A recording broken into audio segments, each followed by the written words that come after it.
ಶಿವರಾಮ್ ಹೆಬ್ಬಾರ್ ಕೇಂದ್ರ ಮೀಟಿಂಗ್ ಬಂದಿರೋ ಚರ್ಚೆ ಆಗ್ತಿದೆ ಸರ್. ಊಟಕ್ಕೆ ಬಂದಿದೆ ಸರ್.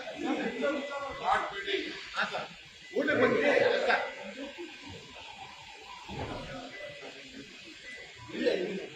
ಸೋಮಶೇಖರ್ ಆಗ್ಲಿ ಹೆಬ್ಬಾರ್ ಆಗ್ಲಿ ಯಾವ ಮೀಟಿಂಗ್ ಅವ್ರು ಬಂದಿರಲಿಲ್ಲ.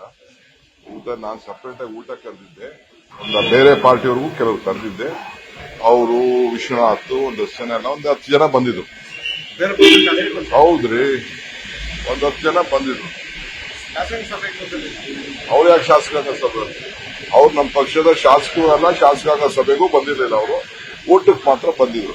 ಒಳಗಡೆಗೆ ನಿಮ್ಮ ಪ್ರಕರಣ ಸಿಬಿಐ ವಿಚಾರ ಪ್ರಸ್ತಾಪ ಮಾಡಕ್ಕೆ ಮಾಡಿ ಯಾರು ಬೇಡ ಅಂತ ಹೇಳಿದವರು. ಮೆಂಬರ್ ಮಾಡಿದ್ದಾರೆ, ಕಾನೂನು ಇದೆ, ಪ್ರಸ್ತಾವನೆ ಮಾಡಿ, ಅವ್ರಿಗೆ ಶುಭವಾಗಿ. ನ್ಯೂಸ್ ಫಸ್ಟ್ ನಿರ್ಭೀತಿಯಿಂದ ನಿಮ್ಮ ಪರವಾಗಿ.